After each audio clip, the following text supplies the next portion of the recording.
you can get the same uncompromising truth you've come to expect from the Final Call newspaper on all your connected devices. Subscribe to the Final Call Digital Edition today. Go to subscribe.finalcalldigital.com.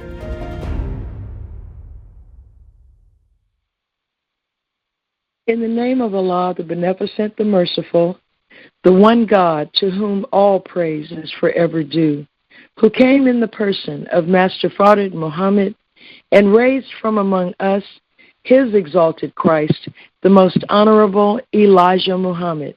We thank them both for their love and mercy in our midst, a light-giving son, the Honorable Minister Louis Farrakhan.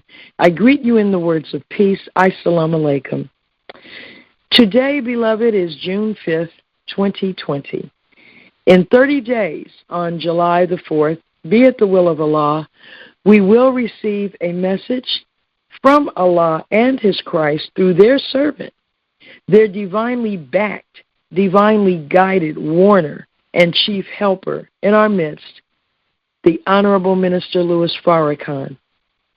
I invite you to pull up last night's episode of Elevated Places on Blog Talk Radio to gain insight from a 12-year-old junior FOI into the meaning of white America's annual celebration of her independence on July 4th and the decision of Master Fard Muhammad to make himself known on that date in 1930. The brother is Kareem Muhammad from the state of Washington. So here we are in the midst of what seems to be chaos, and America is a war zone. We need order in our lives and in our nation. And when I say nation, I don't limit that to the mosque and study groups around the country. I am referring to the 40 to 60 million descendants of slaves who make up the lost-found nation of Islam in the West. Our primary focus should be on making sure we do not allow anyone or anything to come between us and Allah, which means we cannot allow anyone or anything to come between us and Minister Louis Farrakhan. So don't you allow that in your life. You keep your eyes on the prize. Now, we have finished the letter of introduction to Study Guide 16, The Law of God, and tonight we get into the meat of this unit.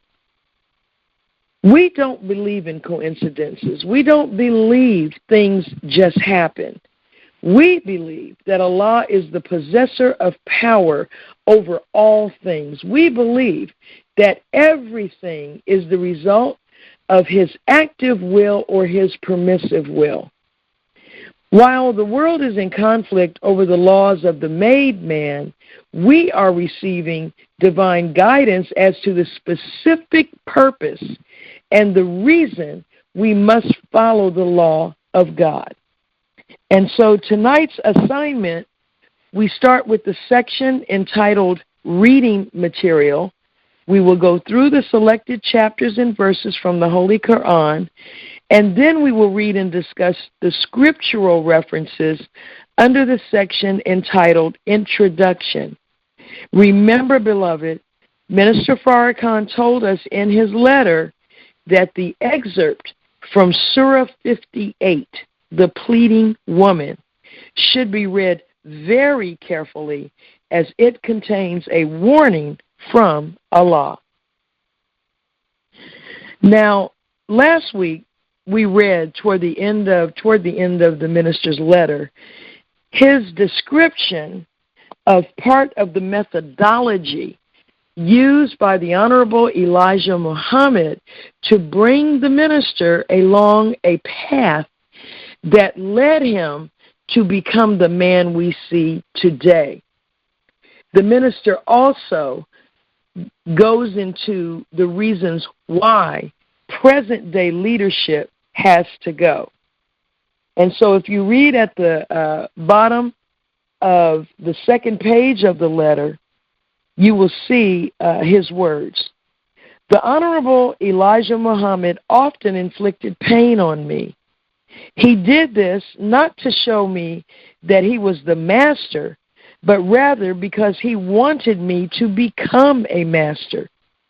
Teaching was and is my gift, and each of you has been given a gift by Allah God.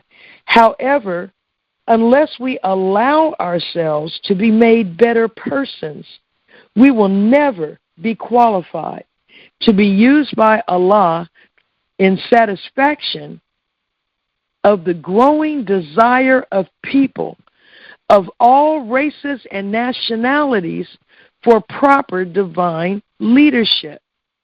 And if you look around, beloved, you will see in these protests that are not only nationwide, they are global, exactly what the minister described 30 years ago. The growing desire of people of all races and nationalities for divine leadership. The torture, murder of our brother, George Floyd, was the match that ignited this fire. It was the proverbial straw that broke the camel's back. And the suffering that he endured and ultimately death was and is the culmination of our 450 years of wickedness in servitude and in subject, as the Honorable Elijah Muhammad called us, a subject people under the rule of Satan. And so in rapid succession, we witnessed the three major categories of our suffering. The first was the murder of Ahmaud Arbery. He was killed by what is called extrajudicial killing, and that's what a lynching is. This is a decision made by some people outside of any legal process that because you are black, because your skin is dark, your presence is burdensome to me. I am suffering from your presence. I am angry at God for creating the original people and allowing Dr. Yaqub to make me in a lab, and it is in my nature that I am in complete rebellion to the law of God. So I'm going to chase this young man down, encircle him, and shoot him 3 times in his chest with a rifle. And now we find out this week that either the father or son, as Ahmaud Arbery was lying there soaked in blood, made the statement, "F that nigger." So that's why you killed him, because he is black. We saw that. We saw a lynching, extrajudicial lynching. In the middle of that, we see another pervasive issue we have had to deal with for 4.5 centuries, and that is the lying, deceitful, self-hating white female who has constantly made up lies about the black man. And so Allah shows her to the world, saying to a brother who is a bird watcher in a protected area of Central Park to please put your dog on your leash. See, all of the characteristics of the Caucasian female coming to bear. And she states to him, I'm going to call the police, and I'm going to tell them that I am being threatened by an African-American male. And she does that on national television that goes around the world. And then the cycle is completed with the state-sponsored lynching of George Floyd, who begged and pleaded for his life for nearly 9 minutes. And so now, as Minister Farrakhan stated in this letter from 30 years ago, that the Honorable Elijah Muhammad was making him to be a master. He is a master teacher. And you and I are blessed with gifts that we can develop. Teaching is his gift. Each of us have a gift. No one teaches like the Honorable Minister Louis Farrakhan. Not anybody that ever lived, not anybody probably that ever will be born, and certainly nobody in our midst today. And I go on quickly. He wrote, "This is why the restrictive law is our success. Master Fard Muhammad came to us with a promise of money, luxury, good homes, and friendships in all walk of life. He promised us that if we followed him and endured the hardship and suffering necessary to be remolded and remade, the result would be luxury. But he warned, if you do not clean up, you are out of luck with us. This showed his unwillingness to tolerate us in the class if we do not make a sincere effort to clean ourselves up. Present-day leadership in the world, both spiritual and political, consists primarily of persons who desire a place in positions of authority and power, people who are loyal to themselves, parenthesis, personality, and not necessarily to principles. This is totally wrong. In the Nation of Islam, proper leadership is that which teaches loyalty to Allah God, His Messenger, the law, and myself. And myself is Minister Louis Farrakhan. When we break the loyalty to the law, we break the code of friendship between us. You hear that, brothers and sisters? Our friendship depends upon our loyalty to the law of God. He goes on and says, more importantly, we do not deserve friendship with those who strive to live by the law unless and until we are punished and begin striving again. So you should have read this letter in its entirety, and this is very critical to moving forward and getting the full nourishment from the meat of the study that we begin tonight. Now, brothers and sisters, this is critical. Critical.